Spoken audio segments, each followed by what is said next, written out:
అదేవిధంగా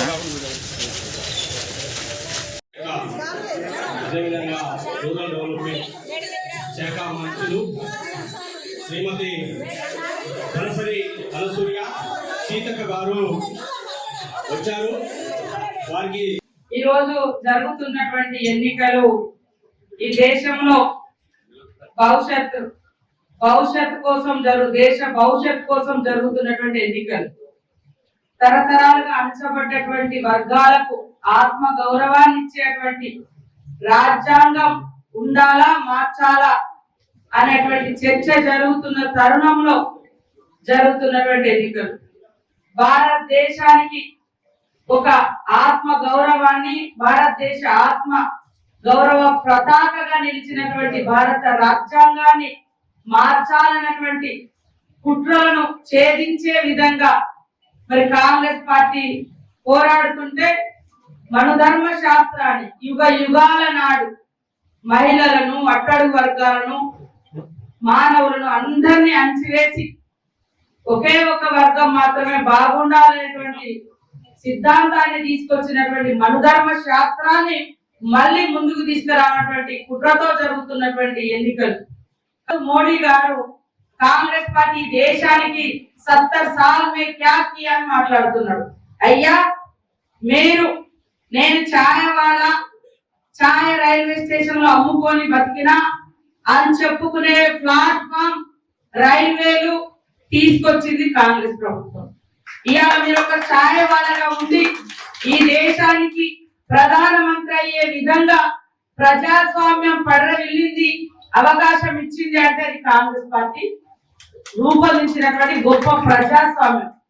ఈరోజు మాట్లాడితే పాకిస్తాన్ తో పోలుస్తున్నారు. పాకిస్తాన్ తో మన దేశాన్ని పోల్చి ఈ దేశం యొక్క గౌరవాన్ని కుల రాజకీయాలకు మత రాజకీయాలకు అధికారం కోసం పాకిస్తాన్ తో భారతదేశం యొక్క ఔన్నత్యాన్ని పోల్చి మన దేశ గౌరవాన్ని తగ్గిస్తున్నారు మోడీ గారు. అదే కాకుండా ఇవాళ బలరాం నాయక్ గారి గురించి నేను ఒకటి చెప్పదలుచుకున్నా. బలరాం నాయక్ గారు అందరి వ్యక్తి, ఈ కులము ఆ కులము, ఈ మతము ఆ మతము, ఈ ప్రాంతం ఆ ప్రాంతం అని కాకుండా ఆయనకి ఇచ్చిన డ్యూటీ 5 సంవత్సరాలు కేంద్ర మంత్రిగా ఈ యొక్క పార్లమెంట్ కోసం ప్రాంతాలకు అతీతంగా కులాలకు అతీతంగా అభివృద్ధి లక్ష్యంగా పనిచేసినటువంటి నాయకుడు, మచ్చలేని నాయకుడు. చిన్నోడు పిలిచినా పెద్దోళ్ళు పిలిచినా అన్న అంటే మరి ఉన్నా అని వచ్చేటువంటి వ్యక్తి. కాబట్టి ఇవాళ వాళ్ళిద్దరిని చూసిరు పార్లమెంట్ అభ్యర్థులుగా బీఆర్ఎస్ బీజేపీ వాళ్ళ పాలన చూసిరు, వాళ్ళ అభివృద్ధి అభ్యర్థుల యొక్క ఎంపీలుగా ఉండి ఈ ప్రాంతాలకు ఏం చేసిరో చూసిరు. ఒక్కటంటే ఒకటి వారు ఏమైనా చేసిరా? బలరాం నాయక్ గారు నేను చెప్పదలుచుకున్నా. నేను అప్పుడు టీడీపీలో ఎమ్మెల్యేగా ఉన్నప్పుడు కూడా మరి ఆయన ఈ ప్రాంతంలో దాదాపుగా ఈ అటవీ ప్రాంతానికి 2000 కోట్ల రూపాయలు తీసుకొచ్చాడు.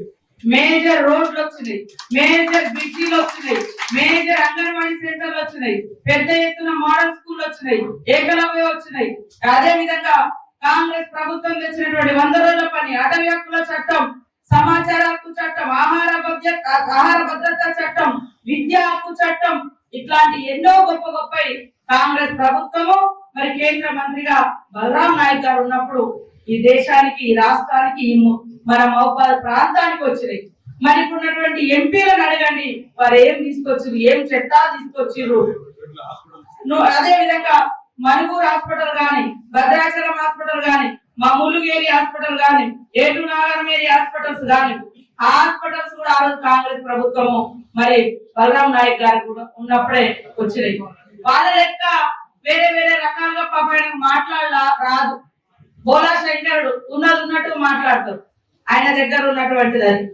ఇవాళ దేశం కోసం, దేశ ఐక్యత కోసం, బడుగు బలహీన వర్గాల కోసం, పేదల కోసం నేనున్నా అని ప్రతి గడపను తడుతున్నాడు, ప్రతి కులంతో ఇంట్రాక్ట్ అవుతున్నాడు, ప్రతి మతంతో కలుస్తున్నాడు, ప్రతి పల్లెకి వెళ్తున్నాడు. వాళ్ళందరి యొక్క జీవన విధానాన్ని అవసాన పట్టినటువంటి వ్యక్తి రాహుల్ గాంధీ. ఒక్క అవకాశం రాహుల్ గాంధీ గారికి మనం ఇవ్వాలంటే ఇక్కడ మరి బలరాం నాయక్ గారిని చేతి గుర్తు మీద ఓటేసి గెలిపించాల్సిన అవసరం ఉంది. ఈ స్టేజ్ మీద ఉన్న మా అందరికి ఒకరి మీద ఒకరికి భిన్నాభిప్రాయాలు ఉండొచ్చు, కానీ మాకు మనందరికీ అత్యున్నతమైనటువంటి నాయకత్వం ఢిల్లీలో సోనియమ్మ, రాహుల్ గాంధీ, ఖర్గే గారు, మల్లికార్జున్ ఖర్గే గారు, రాహుల్ గాంధీ. మరి అక్కడ జరుగుతున్నటువంటి ఎన్నికలలో ఎవరు వెన్ను చూపినా, ఎవరు భిన్నాభిప్రాయం చూపినా అలాంటి వాళ్ళు పార్టీకి అవసరం లేదు.